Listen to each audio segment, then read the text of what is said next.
गाय का मांस बेचकर आप राम राज्य की स्थापना करेंगे। योगी सरकार को शंकराचार्य ने अब अल्टीमेटम दिया। जी हाँ, प्रयागराज माघ मेले से शुरू हुआ विवाद अब काफी गंभीर लेवल पर पहुंच चुका है। अविमुक्तेश्वरानंद बोले कि सीएम योगी 40 दिन में हिंदू होने का प्रमाण दें और गाय को गोमाता घोषित करें, वरना मानेंगे कि सिर्फ दिखावे के लिए गेरुआ पहना है। जी हाँ, आज देश के शंकराचार्य ने उत्तर प्रदेश के मुख्यमंत्री योगी आदित्यनाथ को चैलेंज दिया कि आप हिंदू होने का ही सबूत दें, यानी उनके हिंदू होने पर ही सवाल उठा दिया है शंकराचार्य ने। प्रयागराज माघ मेला छोड़ने के बाद शंकराचार्य अविमुक्तेश्वरानंद अब यूपी सरकार पर तीखे हमले कर रहे हैं। उन्होंने आज एक प्रेस कॉन्फ्रेंस में कहा कि मुझसे शंकराचार्य होने का प्रमाण मांगा गया और मैंने वह दे दिया। मेरे प्रमाण सच्चे थे, इसीलिए उन्हें मानना पड़ा। अब प्रमाण मांगने का समय पीछे छूट गया है। अब मुख्यमंत्री को अपने हिंदू होने का प्रमाण देना चाहिए। आपको पता होगा, प्रयागराज माघ मेले के दौरान स्नान के लिए भी 2 शर्तें रखी, उसके बाद रूठ गए अविमुक्तेश्वरानंद और प्रयागराज मेले में जारी करार लड़ाई झगड़े में अब एक नया ट्विस्ट आ गया है। जब प्रयागराज माघ मेले में विवाद हुआ था तो स्नान के बिना ही माघ मेले से काशी लौट आए थे शंकराचार्य। 18 जनवरी से वो धरने पर बैठे थे। अब आज स्वामी अविमुक्तेश्वरानंद ने कहा कि 40 दिन में गाय को राज्य माता का दर्जा दें। यूपी सरकार को ये भी अल्टीमेटम दिया। इसके अलावा खफा हुए शंकराचार्य अविमुक्तेश्वरानंद को अब दोबारा स्नान कराने की तैयारी में भी जुटा है प्रशासन। सामने आई अब ये 3 मांगों वाली जानकारी। जी हाँ, बीते दिन एक मीडिया रिपोर्ट आ रही थी जिसमें अविमुक्तेश्वरानंद बताते हैं कि प्रयागराज माघ प्रशासन अब उनसे माफी मांगने के लिए और उन्हें दोबारा स्नान कराने के लिए बात कह रहा है। इस बीच शंकराचार्य ने ये 3 बड़ी शर्तें भी रखी और आज यूपी सरकार पर अपनी बयानबाजियों से उन्होंने कुछ तीखे हमले किए। अविमुक्तेश्वरानंद ने एक तो गाय को राज्य माता घोषित करने की मांग की और बोले कि गाय के मीट के निर्यात पर रोक लगाई जाए। कुल मिलाकर मुख्यमंत्री योगी आदित्यनाथ पर काफी गुस्से में भड़के अविमुक्तेश्वरानंद। उन्होंने कहा कि माफी का वक्त अब खत्म हुआ। 40 दिन में गौ माता को राष्ट्र माता घोषित करें और इन दिनों में आप गो भक्त होने का प्रमाण दीजिए। अगर प्रमाण नहीं दे पाते हैं तो समझा जाएगा कि आप नकली हिंदू हैं, कालनेमी, पाखंडी और ढोंगी हैं। सिर्फ दिखावे के लिए आपने गेरुआ कलर के वस्त्र धारण किए हैं। अविमुक्तेश्वरानंद ने कहा कि मुख्यमंत्री और जगत गुरु राम भद्राचार्य घेराबंदी करके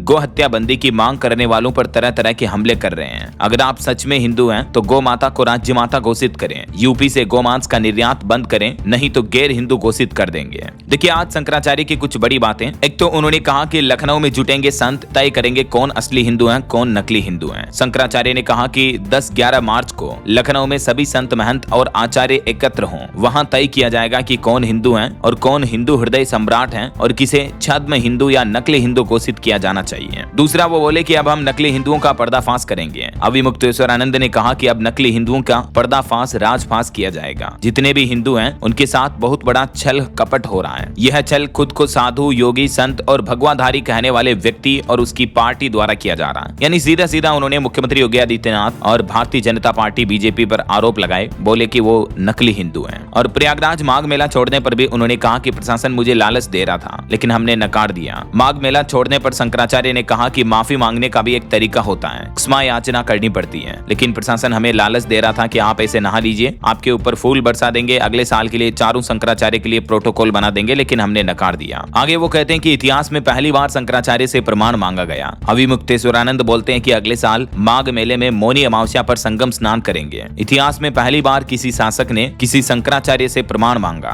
विश्व में आपके यहाँ का गोमांस बिक रहा है, इसे 40 दिन में रोक कर दिखाइए, तभी हम मानेंगे कि आप हिंदू हैं। अगर 40 दिन बीत गए और यह नहीं हुआ तो हम लखनऊ आएंगे और वहाँ संत महंतों के साथ बैठकर निंदा करेंगे। तो ये विवाद अब दिनों दिन काफी ज्यादा बढ़ता जा रहा दोस्तों। ये देख सकते हैं शंकराचार्य विवाद में अब तक क्या क्या हुआ। सबसे पहले 18 जनवरी को जब प्रयागराज माघ मेला स्नान के दौरान अविमुक्तेश्वरानंद की पुलिस ने पालकी रोकी तो शिष्यों के साथ धक्का मुक्की हुई। तब से वो शिविर के बाहर धरने पर बैठ गए। फिर 2 दिन बाद अविमुक्तेश्वरानंद ने आरोप लगाए कि उनसे शंकराचार्य होने का प्रमाण मांगा जा रहा और सीएम योगी ने बिना नाम लिए कालनेमी कहा। ये भी अविमुक्तेश्वरानंद का कहना है। 26 जनवरी को शंकराचार्य के समर्थन में बरेली के सिटी मजिस्ट्रेट ने इस्तीफा दे दिया तो 24 घंटे के अंदर अंदर मुख्यमंत्री योगी आदित्यनाथ के समर्थन में भी अयोध्या के डिप्टी कमिश्नर ने रिजाइन कर दिया। 2 दिन बाद सुबह शंकराचार्य माघ मेला छोड़ देते हैं और इस घटनाक्रम ने सबको चौंका दिया। वो बोले कि आज मन इतना व्यथित है कि हम बिना स्नान किए ही विदा ले रहे हैं। तो अभी कुछ मीडिया रिपोर्ट्स आ रही कि शंकराचार्य से प्रयागराज प्रशासन माफी भी मांगेगा, लेकिन इससे पहले अविमुक्तेश्वरानंद ने 2 शर्तें भी रखी हैं। इधर शंकराचार्य अविमुक्तेश्वरानंद का विवाद अब उत्तर प्रदेश हाई कोर्ट में भी पहुंच चुका है। एक याचिका में इस मामले की सीबीआई जांच और कमिश्नर डीएम को सस्पेंड करने समेत कई मांग की गई है। इलाहाबाद हाईकोर्ट के मुख्य न्यायाधीश को लेटर पिटीशन भेज करके ये सब मांग की जा रही है। तो अब देखते हैं आगे इस पर आखिर हाईकोर्ट का क्या फैसला आता है और प्रदेश के मुख्यमंत्री योगी आदित्यनाथ क्या फैसला लेते हैं। आगे जो भी अपडेट आएंगे दोस्तों मैं आपको बताता रहूंगा इसी चैनल डीएलएस न्यूज के माध्यम से। बिल्कुल जुड़े रहेगा आप मेरे साथ, चैनल को सब्सक्राइब करके